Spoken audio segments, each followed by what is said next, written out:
Welkom bij deze speciale uitzending van Pitlane, waarin we het gaan hebben over de Grand Prix van Maastricht. Een race door de straat van onze provinciehoofdstad, maar wel dan virtueel. En dat is natuurlijk heel bijzonder. Wat we precies gaan doen, dat gaan we zo meteen aan u vertellen. Ik ga je eerst voorstellen aan ook de bijzondere tafel die we hebben. 2 Maasens. Andy Maassen om te beginnen, eigenaar van Simformula en de organisator van dit evenement. Welkom.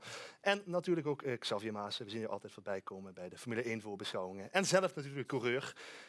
Heb je er zin in simracen? Ja, sowieso. Altijd leuk. Mooie wedstrijd. Absoluut de Europese top die we hier bij elkaar zien. En dan door de straten van toch wel ook een beetje mijn eigen stad. Maastricht, prachtig circuit. Dus we kijken ernaar uit. Ja. Andy, wat gaan we precies doen vandaag eigenlijk? SCV zegt het, we gaan simracen. We gaan de finale rijden van Simformula Europe 2022. Online, met een fantastisch deelnemersveld, 8 finalisten. Door de straten van Maastricht. Ja, dus het is een soort, ik hoorde het al gezegd worden, een soort EK-finale eigenlijk. We hebben in ieder geval de Europese top en zo mag je het wel noemen inderdaad. Ja, waarom gebeurt dat eigenlijk in de straten van Maastricht? Want dat vinden wij natuurlijk heel, heel mooi en heel leuk om te zien. Het is herkenbaar. Maar waarom nou net Maastricht? Het circuit hebben we ontwikkeld in 2018, dus daar zijn we in ieder geval erg trots op en het is een mooi circuit. We kunnen natuurlijk de gangbare circuits rijden, maar aan de andere kant, dit is ook een heel lastig circuit en dat maakt het ook voor de rijders vandaag heel lastig. Ja, dat levert wel mooie races op. Ja, wat maakt simracen nou eigenlijk leuk, Xavier? Want jij hebt het ook gedaan hè, in het verleden. Ja, en we gebruiken het nog altijd als een tool om circuits te leren kennen. Omdat tegenwoordig simracen zo goed eigenlijk de realiteit nabootsen. Het wordt allemaal steeds echter en echter en beter. En de competities worden ook steeds groter. En hier ga je ook gewoon mooie races zien. Je ziet ook steeds meer van deze races, inderdaad, die worden uitgezonden op televisie. Ja. Omdat het ook gewoon spanning en sensatie geeft. En om het zelf te doen is natuurlijk ook gewoon fantastisch. Omdat je ook kan meten tegen de grote jongens in die simracewereld. Ja, het kan zelfs een opstap zijn naar bijvoorbeeld de Formule 1. Vraag dat maar bijvoorbeeld aan Colin Spork. Heerlenaar, 17 jaar oud. En hij doet onder meer simracen voor het Formule 1-team van Alpine. Uiteindelijk is de droom om bijvoorbeeld bij een groot team in bijvoorbeeld de fabriek te kunnen rijden. Bijvoorbeeld in de echte wereld te kunnen rijden. Maar goed, dat heb je natuurlijk niet altijd in je eigen handen. Dus je moet gewoon blijven presteren. En uiteindelijk kom je dan hopelijk terecht waar je hoopt terecht te komen. Want er zijn jongens die in jouw positie ook voor de fabriek mogen rijden. Klopt. En in de fabriek van een Formule 1 team staat ook een simulator. En daar worden dingen in getest, omdat je hebt natuurlijk op de baan maar een beperkte tijd om te kunnen rijden. En dan wordt in de simulator heel veel getest als voorbereiding. En daar worden bepaalde jongens echt puur voor getekend en dat is als het ware hun werk. Ja, want dat zou je natuurlijk graag willen. Tuurlijk, 100%. Dat is denk ik een droom voor elke simracer, dat je zo'n taak op je krijgt. Ja, hoe ver zit je daar nog vanaf? Dat vind ik lastig te zeggen. In principe zou het nog jaren kunnen duren. Maar in principe zou het ook zomaar, als je geluk hebt dat een stoeltje bijvoorbeeld net vrijkomt, dat net een team als het ware de interesse in jou heeft. Ik werk er hard voor en ik doe mijn prestaties op de baan, geef ik natuurlijk het uiterste. En dan hoop ik dat ik ooit ergens zo op zo'n positie terechtkom. Ja, best bijzonder om te zien. Hè? Iemand op die leeftijd die daar zo zich op stort. Zie je het steeds meer de laatste jaren voorkomen, Andy? Het wordt een steeds meer professionele wereld inderdaad. Dus je ziet ook wel dat de nieuwe racers ook redelijk een boterham kunnen verdienen in dit veld. Natuurlijk moet je nog altijd tot de top behoren om daar echt aan te kunnen verdienen. Maar je ziet er wel steeds meer gebeuren. Ik ken Colin al een paar jaar en hij is wel echt snel. Ja, hoe ziet het prijzengeld bijvoorbeeld uit? Misschien iets waar niet altijd over gesproken wordt, hè, maar dat geeft wel denk ik weer van wat er te halen valt, letterlijk en figuurlijk. Goed, dat is afhankelijk van de competitie, maar dat verschilt van een paar €100 tot €100.000. Maar daarnaast verdienen ze ook gewoon een salaris bij hun team. Ja, precies. Als jij dat hoort, Xavier, denk je dan dat had mij ook wel leuk geleken misschien? Ja, ik ben op een manier denk ik van een andere generatie. Je ziet heel veel ook jonge autocoureurs die ook gewoon heel veel op de sim rijden, competities rijden. Doe het minder. Ik gebruik het wel echt als een tool om nieuwe circuits te leren kennen waar ik nog nooit heb gereden of had gereden in het verleden. Maar je ziet die wereld inderdaad professioneler worden. We hebben ook nog een jongen in Maastricht, Bono Huis, die al eerder topprestatie levert. Die echt bij Mercedes gewoon bij het Formule 1 team op de payroll staat inmiddels. Die daar goed zijn boterham mee kan verdienen. Dus je ziet bijna wel dat het misschien wel makkelijker wordt in de simwereld om goed je geld te verdienen dan in de autosport zelf. Want daar blijft het altijd toch een moeilijke weg en is de top heel klein. Maar ook in de simracewereld is die wereld ook niet zo breed. Het zijn echt maar de enkelingen die daar op dit moment van kunnen leven. Maar je ziet wel dat alle grote Formule 1 teams inmiddels ook gewoon een e-sports team hebben en daar jongens onder contract hebben. Ja, precies. Dat zie je inderdaad gebeuren. We kennen jou ook als de man, in ieder geval bij Pitlane, van de circuitanimaties. Die hebben natuurlijk ook voor de Grand Prix van Maastricht, voor het stratencircuit Maastricht. Neem ons eens even mee door die ronde. Hoe ziet die precies uit? Ja, het is fantastisch. We hebben een start-finish die al begint op de Noorderbrug. Daar zijn de pitboxen gebouwd. Dat kan natuurlijk in een virtuele wereld. Daar kunnen we gewoon pitboxen op de Noorderbrug neerzetten. En dan rijden we door van een lang rechtstuk natuurlijk richting de tunnel. Want daar in de eerste bocht, dat is wel een scherprechter meteen in het kampioenschap. Dat hebben we eerder met wedstrijden gezien en bij een eerdere Grand Prix van Maastricht, waar iedereen op elkaar op een hoop viel. Dat gaat vandaag denk ik niet gebeuren met deze Europese toppers. En dan krijg je gewoon 2,3 kilometer lange tunnel. Om vervolgens weer uit de tunnel te komen, uit te draaien en weer een lang stuk richting de Kennedybrug. En daar komt denk ik wel de tweede scherprechter aan een plek waar je echt het verschil kan maken. Dat is de krul naar beneden op de Kennedybrug om de Maasboulevard op te rijden. En dan rijden we door het bassin weer terug richting de Noorderbrug. Om daar weer naar start-finish te komen. En ook in het bassin, daar komt ook wel wat bij kijken. Daar heb je echt wat goede bochten om mogelijk in te halen of in ieder geval tijd te winnen. Ja, interessante ronde. Je haalde de tunnelcrash al even aan. Als het goed is hebben we de beelden nog. Andy, misschien dat jij daar even iets over kunt vertellen. Hoe zit het met de schadevergoeding? Dat valt mee gelukkig, hè? Ja, zelfs in de echte wereld, dat is niet verzekerd. Nee. Dus Ja, dit was natuurlijk bij de race waar je zelf ook aan deelnam, hè, Xavier. Wat denk jij, Andy, gaan we dit nog zien vandaag? Want dit was wel heel massaal misschien. Punt 1 is natuurlijk, was dit wel heel erg lastig. Hè? We rijden hier een open wheeler waar je heel makkelijk haakt bij die bocht. En we rijden vandaag met een GT-auto, dus een heel ander kaliber auto. Ja. Dus dan kan je wel iets makkelijker duwen, wat hier natuurlijk niet ging. Nee, precies. Dus ik verwacht het niet, maar ja, we gaan het zien. Zullen we eens gaan kijken wie er allemaal meedoet vandaag? Want dat is misschien wel belangrijk, zeker belangrijk zelfs. Laten we even kijken naar de deelnemers. Andy, als je dan dat rijtje ziet van de mensen die hier aan de start staan, van wie zeg jij dan, daar moeten we op gaan letten in deze race? Ik vind het een hele lastige vraag. Het zijn 8 echt toppers. We weten dat we de kwalificatie al hebben gehad, dus we weten ook wat het tijdsverschil is tussen deze gasten, zeg maar. Ja, Kevin Ziggy blijft voor mij dit jaar wel echt de man to beat. Hè. Hij is ontzettend goed. Risto Capet heeft natuurlijk wel al bewezen dat hij erg goed op Maastricht is. Ja, nou, we gaan zien wat die mannen gaan doen. We gaan ook even onze commentatoren voorstellen. Dat zijn Maurice Jesse en René Hoogterp. Mannen, ik neem aan dat jullie er behoorlijk veel zin in hebben. Jullie hebben ook de kwalificatie gezien. Wat verwachten jullie ervan zo meteen? Ja, ik verwacht in ieder geval een hele mooie race, want René Hoogterp, IndyCar-commentator bij Ziggo Sport, maar ook zelf simracer. Ja, in die kwalificatie ging het alweer knetterhard. Ja, het gaat niet normaal hoe hard het gaat en hoe dicht het bij elkaar zit. Maar dat is niet zo gek, want ja, we hebben natuurlijk de 8 beste, eigenlijk mondiale beste simracers die je maar kunt bedenken. Die zijn er gewoon vandaag. En dus zit het heel dicht bij elkaar. Het zit op 1/8 van elkaar. Maar het leuke is, je kunt wel pole position trainen. Maar het werd net al genoemd, lange rechte stukken, heel veel slipstream actie. Dus waarschijnlijk wil je misschien niet eens als eerste de tunnel ingaan. Want het zou zomaar kunnen dat je niet als eerste de tunnel uitkomt. Ja.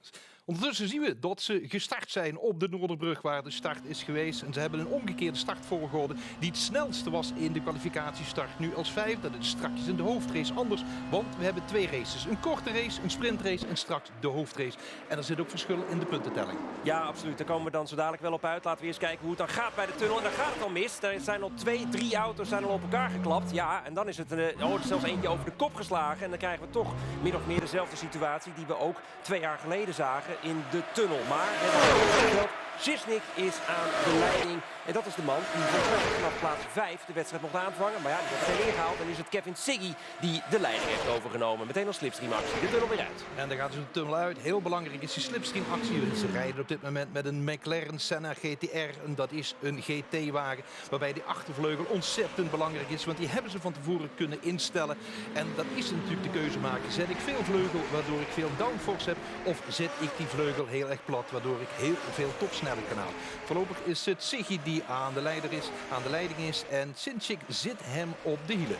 Ja, en dan zien we dus ook de Nederlandse inbreng van Juri Kasdorp. Die was dus ook betrokken bij het gedoe, laat het zo maar noemen, bij het insturen van de tunnel. En is teruggezakt naar de 5e positie. En dus hebben we eigenlijk nu 2 groepen. De top 4 en de 4 mannen daarachter. Maar dus is het nu vooralsnog Siggy die het gat in de lucht gaat slaan. Als we nu alweer richting het achterste rechte stuk gaan. Want het is 8,3 kilometer. Maar met zo'n Senna GTR gaat het toch behoorlijk rap. Rondetijden van 2 minuten 20 verwacht ik ongeveer. Topsnelheid van die McLaren om en rond de 340 km per uur. Dat kunnen ze ook halen op het rechte stuk. Want die auto heeft ontzettend veel pk's. 845 pk's zitten erachter onder die motorkap. Een V8 ligt erin van 4 liter motorinhoud. En we rijden hiermee met Thoman. Thoman die natuurlijk een kijken is, waar is het moment om in te halen. Nou, dit treintje ziet er heel goed uit. Er zijn eigenlijk 2, 3 momenten waar je kunt inhalen. Bij het ingaan van de tunnel, daar is een moment. En dan is er natuurlijk ook nog een moment richting het bassin. Om daar in een van die 2 bochten heel goed gepositioneerd te zitten. Maar voorlopig is het een treintje wat op kop rijdt. Siggy, Cinčić en Thoman.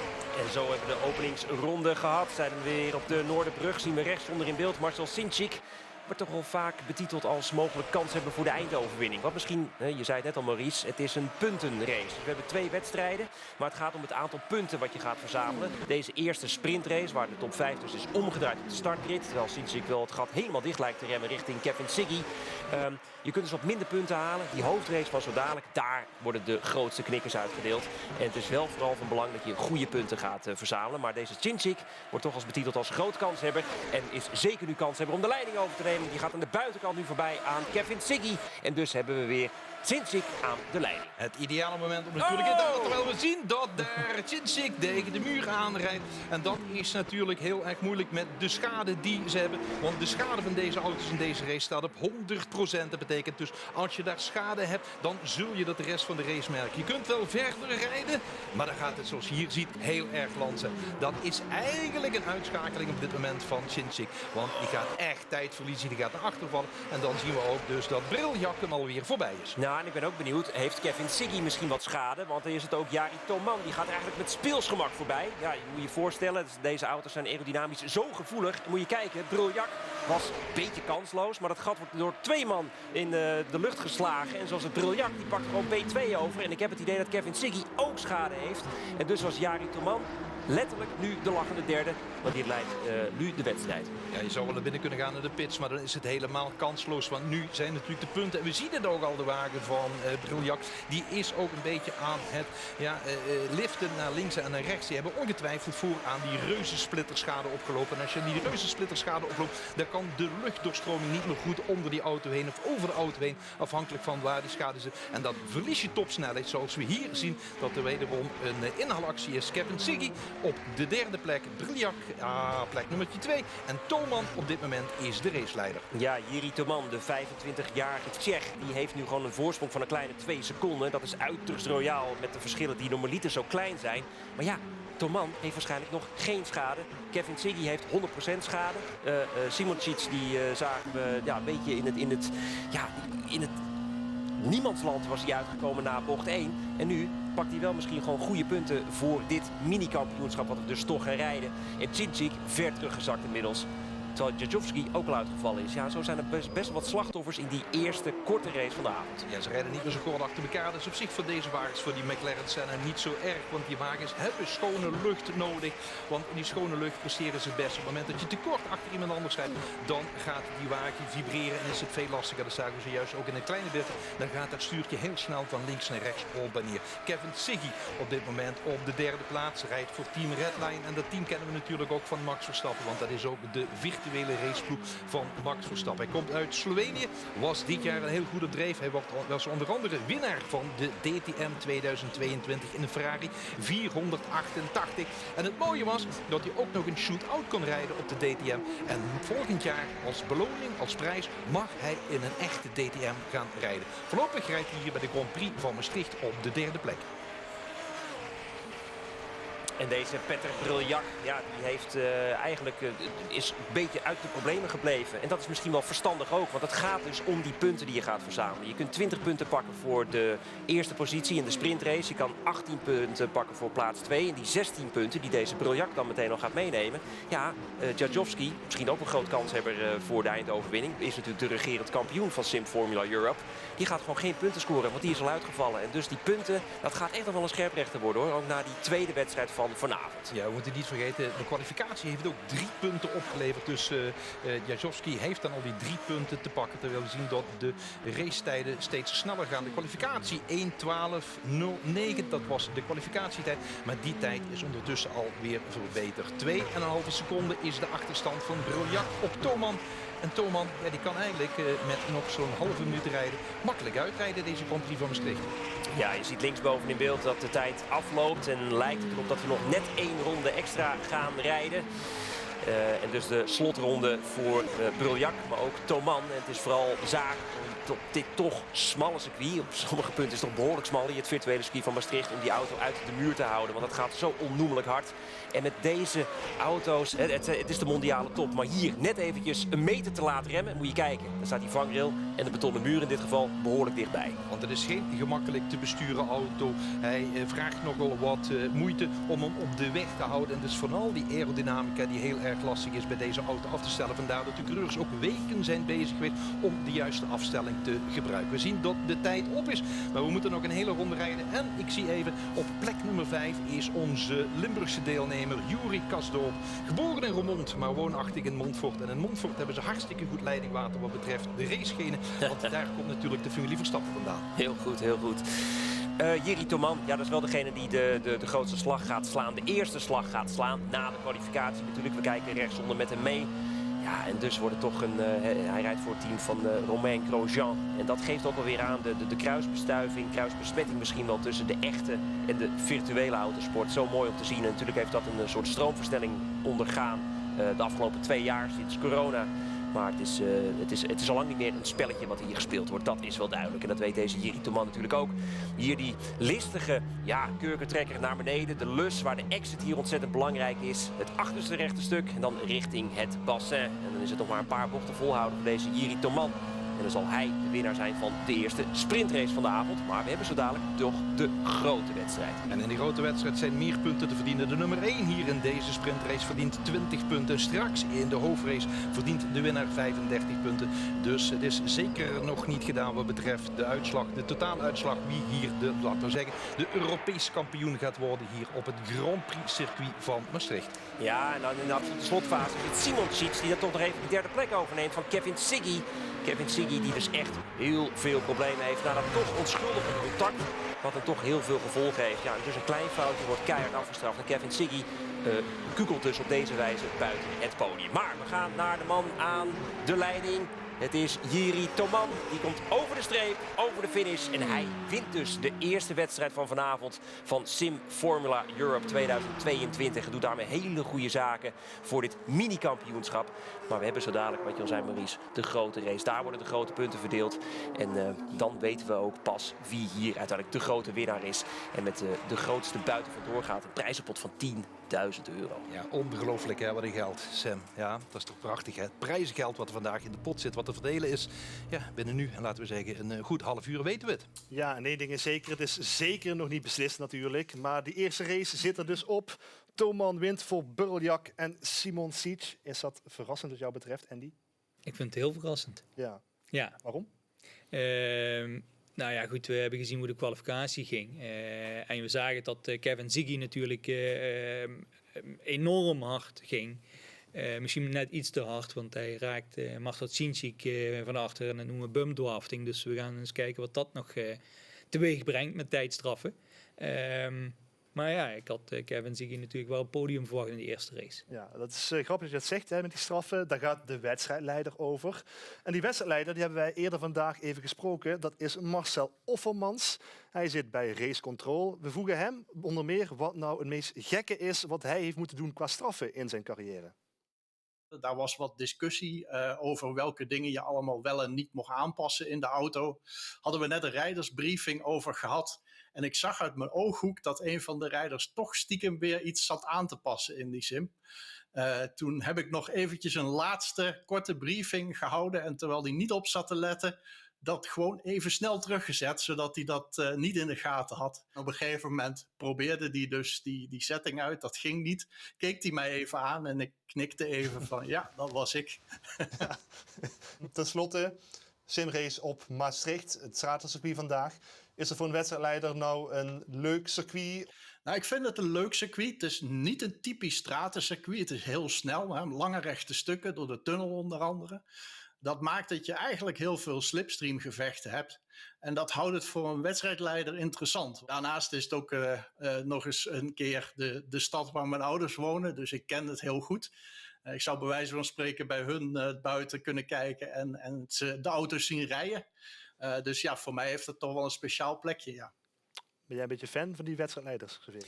Ja, nou ja, wedstrijdleiders en coureurs hebben altijd een beetje een haat-liefde verhouding. Dus ja, dat zijn mensen die je liever in een weekend niet tegenkomt. Alleen maar bij de briefing en daarna liefst niet meer. Ja, en toch hoorde ik ook Marcel zeggen in het gesprek dat we hadden van... Ja, je kent elkaar wel, je bent wel onderdeel van hetzelfde wereldje uiteindelijk. Hè? Dus uiteindelijk is het wel toch... Ja, je hebt toch een soort onderlinge relatie met z'n allen. Ja, natuurlijk. Je bent wel allemaal gewoon fan van de sport misschien wel. Maar goed, iedereen heeft zijn rol te vervullen. En de rol van wedstrijdleider staat soms lijnrecht ten opzichte van de coureurs. En je probeert als coureur natuurlijk altijd het maximale eruit te hebben. Dat hebben we in de autosport bijvoorbeeld ook met grid of met penalties om over de witte lijn heen te gaan. Track limits die wat overal worden neergelegd. En dat creëert wat dingen. En in de simrace-wereld zijn er ook genoeg details waar echt op gelet moet worden. En dat zag je net ook wel. Het verbaasde me trouwens dat in die eerste bocht het meteen eigenlijk wel misging. Ja. Ze hebben 100% schade, dus als ze elkaar raken, hebben ze schade. En we zagen het, vond ik heel duidelijk bij Ziggy, die steeds verder terugviel met het stukje schade wat hij had.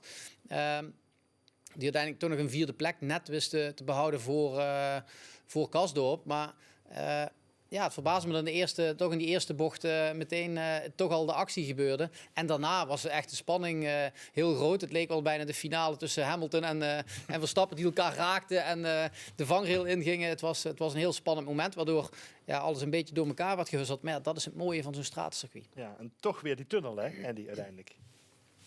2 tunnels, want volgens mij was het tweede stukje inderdaad dat gebeurde met Marcel Cinzig en Kevin Ziggy. Bij de Maasboulevard. Dat was het kleine tunneltje, zullen we maar zeggen. Ik vind verrassend wat Xavier ook zegt, dat het gebeurt bij de eerste bocht. We weten dat het lastig is, maar de rijder zelf weet dit ook. Je zou daar toch misschien iets voorzichtiger kunnen zijn. Want wat je zegt, je hebt daarna de slipstream. Dus het is niet zo heel erg als je net achter iemand ligt. Ja, nu komt die tweede race eraan. Denk je nou dat bij die jongens qua manier waarop ze gaan rijden, qua risico nemen bijvoorbeeld, gaat er veel in veranderen in zo'n tweede race, wetende wat je aan punten hebt al op dit moment? Nou ja, het voordeel van race 1 is en dat Erhan zeg maar geen punten heeft gehaald, maar wel 3 kwalificatiepunten, is dat het feit hij vertrekt vanaf pole, maar hij moet winnen. Ja. Dus dat is zijn enige optie om kans te maken op de titel. Dat maakt het wel weer spannend, denk ik. Ja, wat zou jij doen als je nu in de positie van deze jongens zat? Eerste bocht, je ziet een klein gaatje. Divebom erin, eerste bocht. Nou ja, het ligt inderdaad hoe je een beetje ervoor staat. Want de winnaar van die eerste wedstrijd, die heeft natuurlijk nu 20 punten in zijn zak. Die zou misschien kunnen gaan calculeren en tweede of derde kunnen worden. En alsnog in het puntentotaal met die prijzenpot er vandoor kunnen gaan. Dus het wordt verschillend. Er zijn een aantal mannen die er vol voor moeten gaan, die geen punten hebben gescoord. Dus je zult toch een ander risicoprofiel per rijder gaan zien. Dus het wordt spannend om te zien wat er gaat gebeuren. Want anderen gaan misschien wat voorzichtiger zijn. Anderen moeten vol in de aanval dadelijk. Dus het belooft in ieder geval weer een spannende race te gaan worden. Ja, wat verwacht jij er verder nog van, Andy, in de tweede race? Ik verwacht eigenlijk wel veel. Ik moet zeggen, ik ben verrast door Petter met zijn derde positie. Hij is wel altijd heel consequent in zijn rijden. Ik denk dat we misschien wel op hem moeten gaan letten. Nou, het is tijd voor de ontknoping. We gaan kijken hoe het af gaat lopen de Grand Prix van Maastricht. Natuurlijk met Maurice Jessen en René Hoogterp. Ja, er is nog helemaal niks beslist, want die Jiri Toman die start dadelijk vanaf de 3e positie. Want dat is de positie die hij in de kwalificatie had. Ja, van nummer 1, daar start dadelijk Jajowski. Jajowski die uiteindelijk niet aan de finish is gekomen. Nou ja, precies. En dat zei Xavier volgens mij net ook. Het is een puntentotaal. En Jajowski, nou, we zien het hier ook voor ons in ieder geval in beeld. Toman is nu de leider in het minikampioenschap met 21 punten. Maar Jajowski, ja, die heeft die 3 punten voor Pol. Maar die moet nu gewoon voor die overwinning gaan. En ik kan me voorstellen dat Toman denkt, nou, misschien ga ik toch even rekenen. Toch iets berekenend gaan rijden. En dus zijn er heel veel rijders die op een andere manier deze hoofdrace zullen gaan aanvangen. En dat wordt heel erg spectaculair zo dadelijk. We gaan kijken naar die tweede race, terwijl de rijders op dit moment klaarstaan op de Noorderbrug, want daar is de startstreep getrokken. Zien we ook nog even het puntentotaal. We kijken even waar Kasdorp staat. Die staat op een mooie 5e plek, voorlopig met dan is het 10 punten. Daar is hij toch wat achterstand. Dan zou je bijna kunnen zeggen, dan ben je bijna kansloos als de andere rijders punten kunnen pakken, terwijl we nog aan het wachten zijn op de start. Nou, wat misschien wel goed is, omdat we nu toch nog wachten op de start. We hebben de hoofdrace. Daar kun je maar liefst 35 punten pakken voor een overwinning. Dus dat is echt genoeg. Volgens mij gaat dit niet helemaal goed, want volgens mij hebben we nog 7 minuten staan. En volgens mij is de hoofdrace 20 minuten. Dus we moeten zo dadelijk maar kijken of dat helemaal doorgaat. Dus is dit de start van de hoofdrace met Jajowski aan de leiding. Dan gaan we nu aanremmen. Nee, zie je wel. Het was niet helemaal de bedoeling. Volgens mij moeten we dat opnieuw gaan instarten. De wedstrijdleiding gaat het een en ander opnieuw instellen. Ik zag ook dat de landen op grond waren. Hè? En Ja, dan kun je natuurlijk nog niet starten. Want dat is natuurlijk een beetje moeilijk voor de coureurs. Want die moeten zich ook in die tussentijd heel erg concentreren. De wagen, kunnen zij nog settings veranderen aan de wagen? Zeker, zeker. Ja, en ik denk ook dat het een soort testsessie geweest was. Hè? Dat We je gaan denkt kijken zo meteen naar de herstart. Want Ja. dat is inderdaad wat de wedstrijdleiding in dit geval Marcel Offermans heeft besloten. Want die heeft natuurlijk nu heel snel moeten ingrijpen. Voorlopig branden de lampen nog niet. Dan is het even wachten. Want ook hier is de procedure net zoals in de echte races tot de lampen eerst op rood moeten zijn voordat we kunnen gaan starten. Zo is dat. En zo dadelijk zal de hele sessie opnieuw herstart worden. Dat kan helemaal heel makkelijk. Dus het is niet meer dat alle auto's verzameld worden. Wat dat betreft is het makkelijk dat we gewoon virtueel bezig zijn. Maar we hebben dus de hoofdrace. Die hoofdrace die gaat dus over 20 minuten. Sowieso zullen ze dus meer virtuele brandstof meenemen. Dus die auto die voelt aan alle kanten toch anders. Je hebt die eerste race. Ik kan me voorstellen dat je er nu achter komt. Oké, mijn topsnelheid was misschien niet hoog genoeg. Dus dan kun je de vleugels omlaag zetten. Je kunt met rijhoogte kun je dat doen. We hoorden dat Colin Sport natuurlijk ook wel eventjes zeggen. Je kunt zoveel aanpassen aan zo'n auto. En deze jongens die zitten echt op de grens. Ik zei het al, het is de mondiale top die hier deelneemt. Dus het zit echt in ontzettend kleine details. Het heeft met een centimeter laten remmen of een centimeter eerder op het gas kunnen. De vering, alles kun je afstellen. Het is net zoals in het echt en dan misschien nog geavanceerder omdat je dat allemaal zelf kunt aanpassen. Normaal heb je een team van monteurs en engineers. Dit kun je allemaal zelf doen. En daarom is dit ook veel meer dan een spelletje, want zij doen dit gewoon echt uren achter elkaar. Ja, ik moet er niet meer aan denken. Ik kan ook niet meer. Maar gelukkig doen deze gasten dat wel. En ze zijn zo ontzettend goed. En het is eigenlijk een genot om er naar te kijken. Ik ook als simrace-liefhebber. Zullen er ook rijders zijn die nu denken alles of niets? Ik sta achter. Zeker. Ik ga volle risico nemen. Absoluut.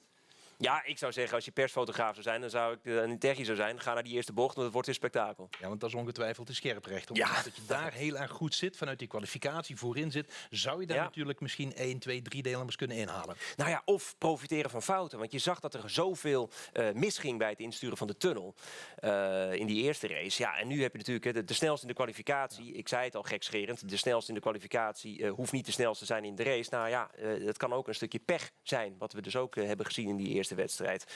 Dus Jajowski, degene die dus Pol had getraind, maar uitviel na het gehannes in die eerste bocht, die gaat nu vol in de aanval. Natuurlijk, die gaat gewoon probeert weg te rijden en die gaat gewoon vol voor die overwinning. Maar de leider nu in het kampioenschap, Jiri Toman, heeft 3 punten voorsprong. Hij zal echt wel gaan rekenen nu. Maar nogmaals, er kunnen ontzettend veel punten behaald worden in die hoofdrace. Dus wij zullen de rekenmachine er maar even bij moeten halen gedurende de wedstrijd. En dan weten we wie er kampioen gaat worden. Ik krijg van Marcel Offermans een oortje te horen dat ze zo meteen weer gaan winnen. Hij heeft voor alle rijders natuurlijk klaarstaan. Want dat moet hij natuurlijk alles en iedereen vragen. Want ze staan allemaal met elkaar op een verbinding met de wedstrijdleider. Absoluut, absoluut. En dat geeft ook wel aan hoe professioneel dit wordt aangepakt. Het is een relatief compact startveld, laten we eerlijk wezen. 8 rijders. Maar dat is ook weer het leuke van simracen. Ze zitten allemaal her en der verspreid over de wereldbol. En we vinden ons allemaal gezamenlijk op het virtuele circuit van Maastricht, waar het allemaal gaat plaatsvinden. Laten we Dus, niet vergeten, 600 deelnemers, 600 Ja, dat is coureurs goed, ja. hebben zich willen kwalificeren voor Ja. deze race. Iedereen kon deelnemen, maar uiteindelijk hebben 600 man en vrouw hebben zich aangemeld om überhaupt zich te plaatsen. Want natuurlijk de prijzenpot van €10.000, dat trekt natuurlijk wel. En uiteindelijk via allerlei halve finales, kwartfinales, halve finales zijn we er uiteindelijk nu bij de beste 8 terechtgekomen. En ja, het is het neusje van de zalm. Ja, voor wat betreft ik simracers. zie alleen maar overal titels staan. Mensen die Europees Ja. kampioen zijn geweest, mensen die wereldkampioen. En ook heel veel mensen die het goed doen in de Le Mans-serie en ook in de Ja. 24 uur van Le Mans. Dat is natuurlijk wat anders. Dan moet je echt 24 uur achter elkaar rijden met je team. Ja, absoluut, absoluut. Maar het is vaker zo, en ook in het simracen, dat een 24-uursrace is ook gewoon een 24 uur lange sprint. Alleen opgedeeld in meerdere stints. Ja, het zit ook daar in de details. Maar je ziet het, bij zo'n 24-uursrace moet je geen fouten maken. Maar ook in zo'n 7-minuten race en een 20-minuten race, fouten moet je gewoon niet maken. Een foutje wordt keihard afgestraft. En ja, dat mag ook wel, hallo. Er staat er gewoon veel geld, je kunt veel geld verdienen. Dus een foutje mag en moet ook afgestraft worden. Ja. En dat zag je gebeuren. Want er zijn jongens hier die hebben er echt een beroep van gemaakt. Die hebben hier een hele goede boterham aan. Zeker, zeker. Ja, natuurlijk. En dat is ook wel wat ik al net zei. De afgelopen 2 jaar heeft het simracen echt wel een vlucht genomen. En dat is natuurlijk geweldig. Ik bedoel, ik simrace al 25 jaar. Ik had 10 jaar, 15, 20 jaar geleden niet kunnen denken dat we dit soort evenementen zouden hebben. En dat we dit uitzenden op televisie. En dat er nog meer van dit soort geweldige evenementen zijn. En die kruisbesmetting tussen de echte en de virtuele autosport.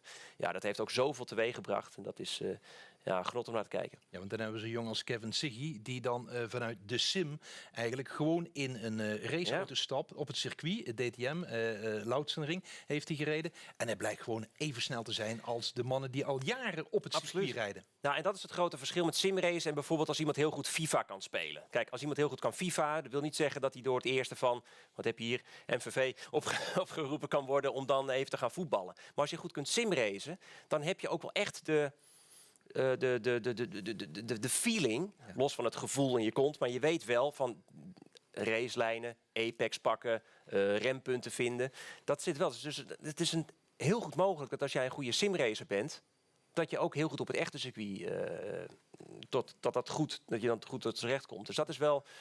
Dat maakt het simracen wel echt heel anders dan een spelletje, bijvoorbeeld FIFA of noem het maar op. Ja. Er zijn een paar rijders die kunnen heel goed simracen en kunnen in de echte auto stappen, op het echte asfalt. Er is er eentje, die kan het in beide ontzettend goed. Max Verstappen. Ja. Die is wereldkampioen Formule 1 op het circuit. Ja, ja. Maar die is ook super, is ook wereldtop hier. Zeker, nee, maar dat zei Xavier ook al. Het is een nieuwe generatie coureurs die zijn bewijzen van, die vinden het hartstikke leuk om ook te simracen. En dus zijn ze ook goed in het simracen, maar ook gewoon, ja, die jongere generatie, die is ook opgegroeid met simracen. Ja, want Max Verstappen gaat weer deelnemen aan de Le Mans virtueel. Het blijft voor hem een geweldige hobby. Ja, het is toch geweldig. Ja, ik bedoel, je mag een beetje gaan hobbyen met simracen en dan daarna de mooiste circuits af voor het echi. Ja, ik zou het wel weten. Ja, even de auto waar vandaag mee gereden wordt. Dat is die McLaren Senna GTR. Ja. Dat is echt een circuitauto. Heftig.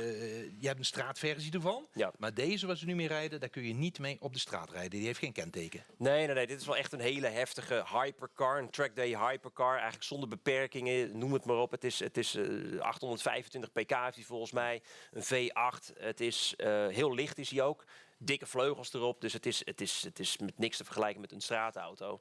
En ook niks te vergelijken met bijvoorbeeld de Porsche, waar ze 2 jaar geleden dit evenement mee reden. Dit gaat echt wel een partij harder dit. En dat zag je ook wel. Rondetijden van 2:12 hadden we gezien in de kwalificatie. Dan zit je op ruim 220 km per uur gemiddeld door de straten van Maastricht. Ja, die McLaren die heeft ook een hele grote vleugel. Bij het ontwerp van die McLaren hebben ze zich nergens aan hoeven te houden wat betreft de reglementen. Want normaal moet je je houden aan regels die gelden voor een bepaalde raceklasse. Ja. McLaren heeft gezegd, we maken een circuitauto voor hele rijke mensen. Want hij kost geloof ik 2,8 miljoen, zo ongeveer. Die grote achtervleugel die ontwikkelt 1000 kilogram downforce. Dat is ongelooflijk. Ja, dat is ongelooflijk. Kijk, en het mooie is, het is een beetje een utopie. Nou, laat ik het zo zeggen. Het is bijna een mythe geworden. Dat Formule 1-auto's zoveel downforce genereren dat ze zelfs ondersteboven door de tunnel zouden kunnen rijden. Nou, qua neerwaartse druk. Dus dat ze dus meer neerwaartse druk genereren dan wat de auto weegt. Nou, die auto weegt volgens mij 1150 kilo. Dus dat gaat er weer net niet hier. Maar dat geeft wel aan dat ze ontzettend veel downforce genereren. Ja, en die downforce die heb je echt wel nodig. Niet alleen om door de bochten te komen, maar ook om van die verschrikkelijke hoge topsnelheid ook weer een beetje terug te komen. Want je moet hier toch wel een paar keer hard op de virtuele hooijzers trappen. Ja, we gaan even naar Sam. Ja, op dit moment is er even geen race. Er zijn wat kleine probleempjes. Ja, klopt. Als ik het goed heb, wordt er wel op dit moment geraced. Alleen dat ziet u niet en dat zien wij niet. Misschien, Andy, dat jij daar iets meer over kunt vertellen wat er precies aan de hand is op het moment? Nou, je zag inderdaad dat bij de start dat er iets fout ging en we de server moesten herstellen. Ja. Bij dat herstellen van die server is het rejoinen van de camerabeelden zeg maar weggevallen. Ja, en dat is live televisie, zullen we dan zeggen. Ja, dus we zijn aan het rijden, we zijn aan het racen, maar we hebben geen beeld. Ja, want dat is misschien wel belangrijk om erbij te vermelden. Er vindt dus wel op dit moment een race plaats. Alleen die zien wij niet. Dat is eigenlijk wat aan de hand is, toch? Ja, zover ik tot nog toe heb begrepen wel. Maar ja, hopelijk hebben we snel beeld terug en kunnen we kijken wat de situatie op dit moment is. Dus dan kunnen we toch dadelijk het laatste gedeelte van de race meepakken. Om te kijken wie inderdaad de daadwerkelijke winnaar is. Ja, want wat er aan de hand is dat er ook een camera-pc op dit moment is gecrashed. We hebben goede hoop dat we zo meteen wel de beelden kunnen gaan laten zien. Tegelijkertijd, Xavier, het is ook wel spannend toch tegelijkertijd? Ja, en het is iets wat vaker gebeurt. We hebben ook al de grote 24 uur Le Mans gehad in de coronatijd. Waar toen heel veel aandacht naar ging. Waar ook een aantal keren de wedstrijd is stilgelegd vanwege crashes van servers. Ja, dat is toch iets wat in de simracewereld veel en vaker gebeurt. Zelfs bij de grote 24 uur van Le Mans. Dus hier geen uitzondering. Ze zijn uiteraard wel aan het racen. En we hopen dat we die beelden in ieder geval kunnen zien. Want ik kan wel niet wachten om te kijken wie uiteindelijk die titel gaat winnen. Dus we wachten even met spanning af. Ja, nu zijn die coureurs wel gewoon bezig op dit moment. Hè, dus bij hun werkt het, zal ik maar even zeggen. Is dat niet ook voor een coureur wel misschien een soort stressfactor? Wetende als je online racet, hè, in dit geval simracen, dat erbij kan horen? Ja, absoluut. Er zijn teams die ver aan de leiding lagen, waar in één keer een server uitvalt bij de rijder zelf of de connectie uitvalt met het spel. Ja, dan als je internet bijvoorbeeld ook al wegvalt in de plaats waar jij thuis zit, ja, dan heb je geen verbinding met de server van het spel en lig je uit het spel. Dan staat die auto gewoon in één keer stil op het circuit. Ja. Ik ga je onderbreken, want ik zie dat we beelden hebben. En dat is wel heel fijn natuurlijk.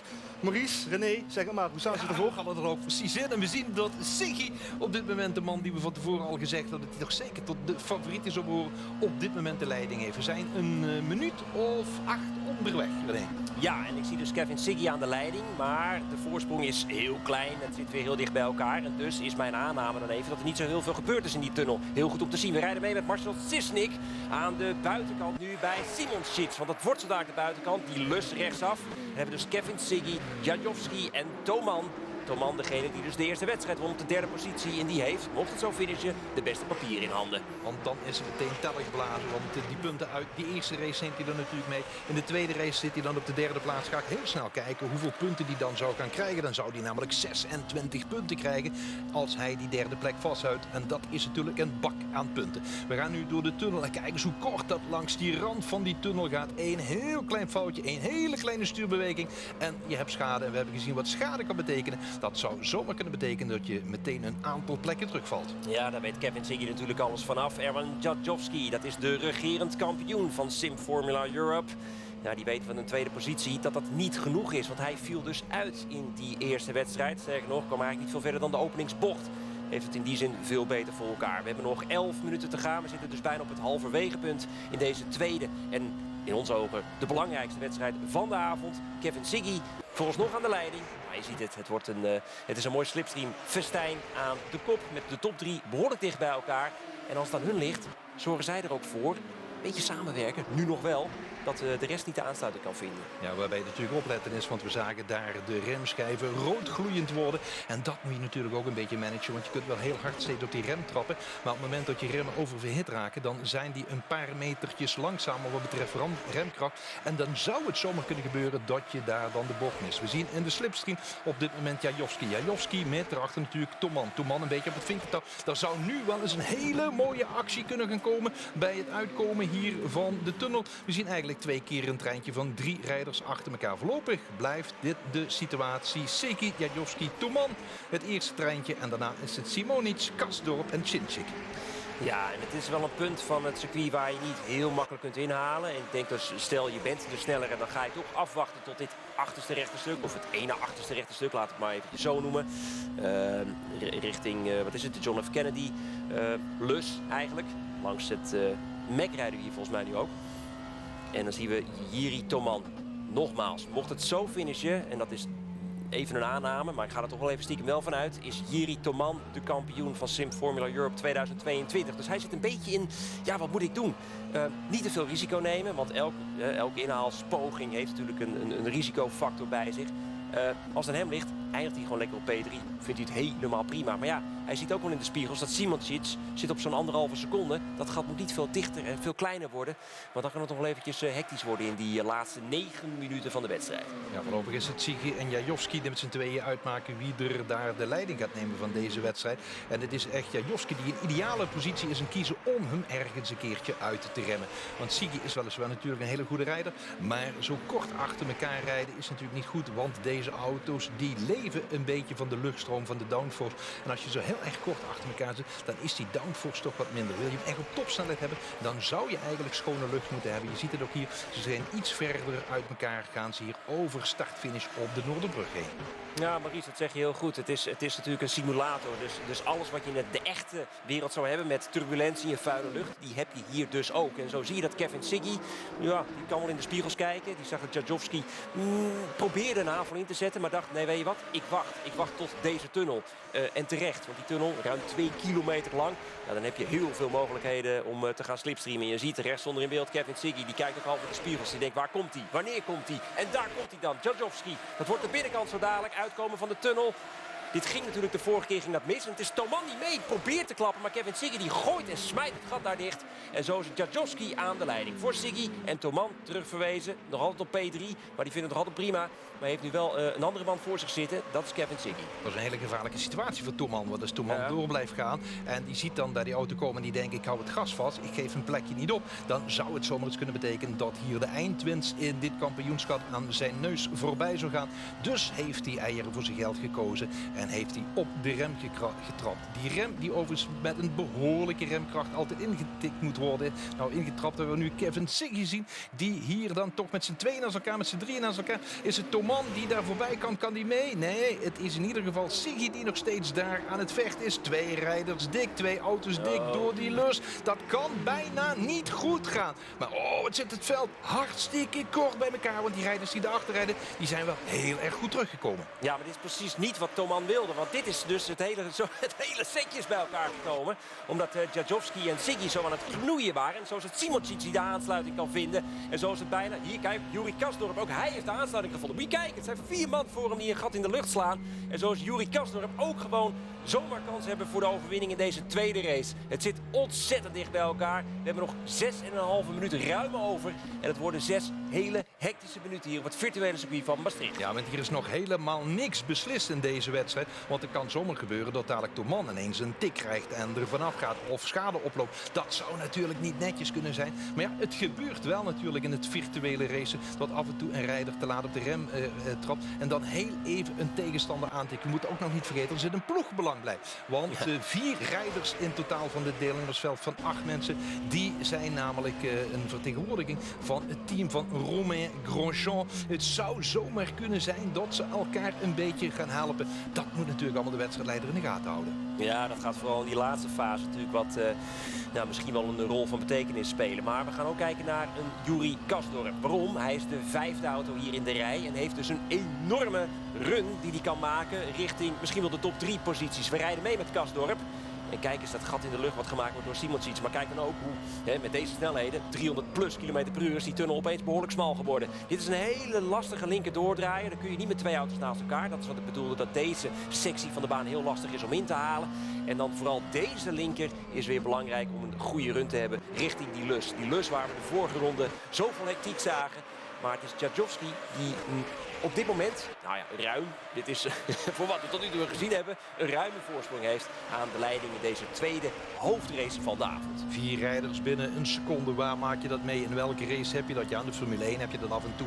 Maar hier is het natuurlijk ook prachtig zeker in wagens. Nu laat uitremmen, heel laat uitremmen. We zitten aan boord volgens mij bij Kastorp. Kastorp is een plekje verloren. Die is ineens van plek 4 naar plek 5 gegaan. Wie is er dan nog bij gekomen? Wie heeft er naar voren geschoven?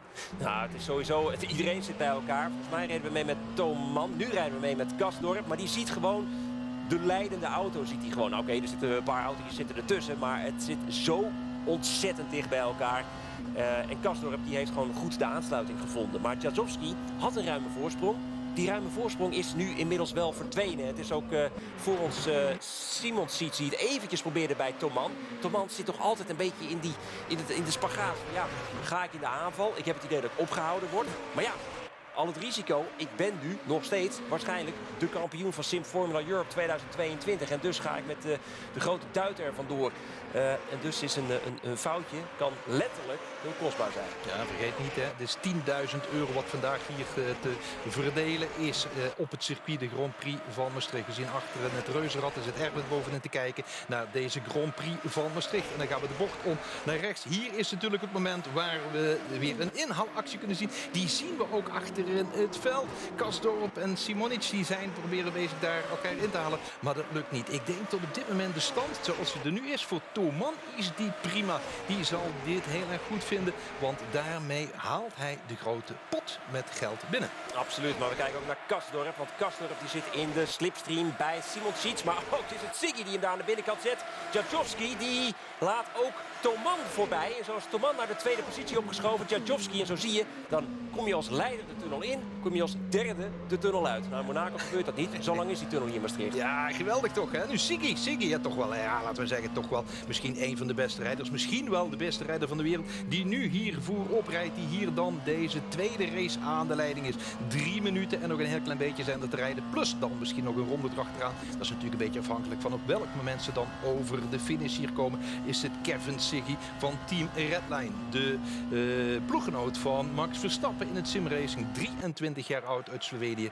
En volgend jaar in een echte auto, in een echte DTM, op het echte asfalt rijden. Maar voorlopig hier in de virtuele wereld, in de virtuele Grand Prix van Maastricht aan de leiding.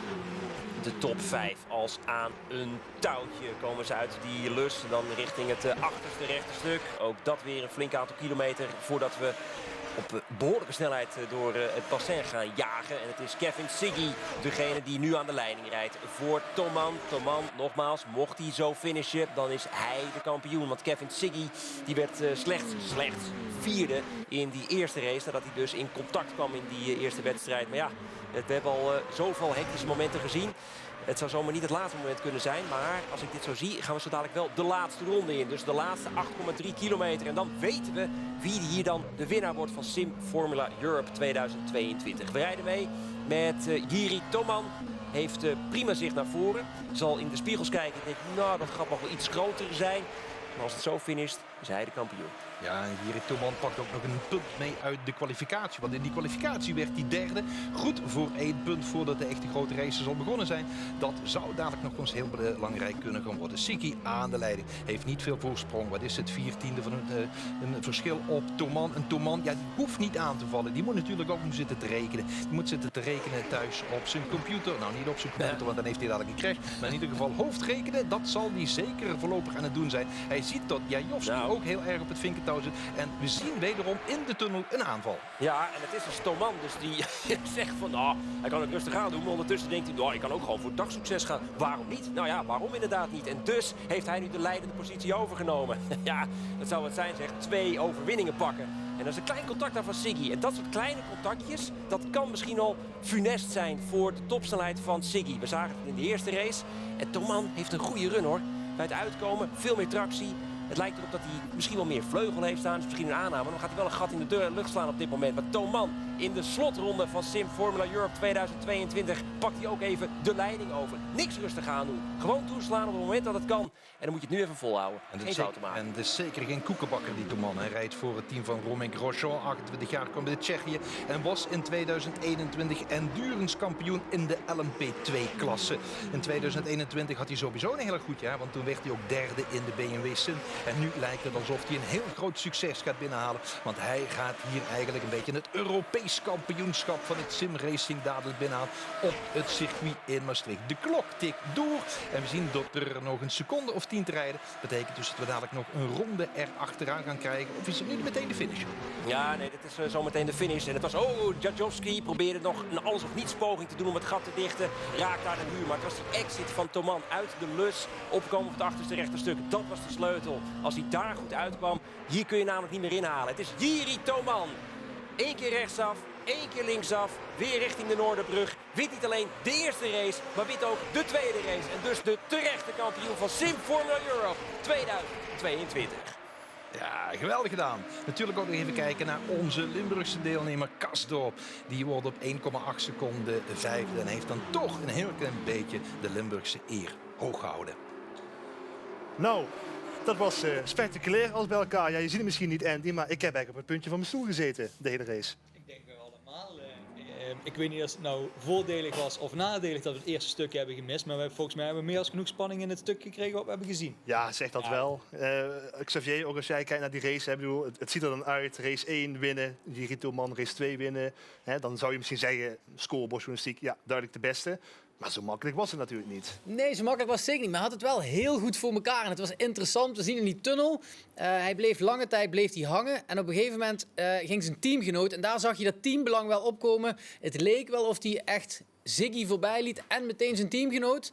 Waardoor hij aan de achterkant kon sluiten. Waardoor aan de achterkant de druk bij Thomas werd weggehouden. Waardoor hij daar in ieder geval niet meer de druk voelde. Maar ja, toen lag hij op die tweede plek en kon hij ook nog een keer Ziggy gewoon pakken. Dat was misschien wel onverwachts. Maar met een tweede plek had hij ook genoeg gehad. Maar ja, met vlag en wimpel, want hij ging er overheen. En ook weer terug naar de Kennedybrug, over naar de Lus, kwam Ziggy ook echt niet meer terug in die laatste ronde. Dus ja, het was wel echt een mooie wedstrijd om te zien. Klein beetje teamstrategie ook wel wat we zagen van het team van Romain Grosjean, die met 4 rijders aan de start stonden in deze finale. Dus ze hadden die power ook en hebben die ook gebruikt uiteindelijk om die overwinning wel mee naar huis te nemen. Ja, je zegt het al, teamstrategie. Hoe belangrijk is die teamstrategie in zo'n evenement als dit? Ja, we hopen eigenlijk niet zo groot, hè, want we willen natuurlijk een enorme... Maar ik moet zeggen, ik vond het fantastisch om te zien. Ik denk dat Xavier gelijk heeft in het feit dat hij zegt van, dat Eran dat heel bewust en heel slim deed. Gezien het feit dat hij weinig kans had om overal eerste te worden. En Jiri natuurlijk alles te winnen had.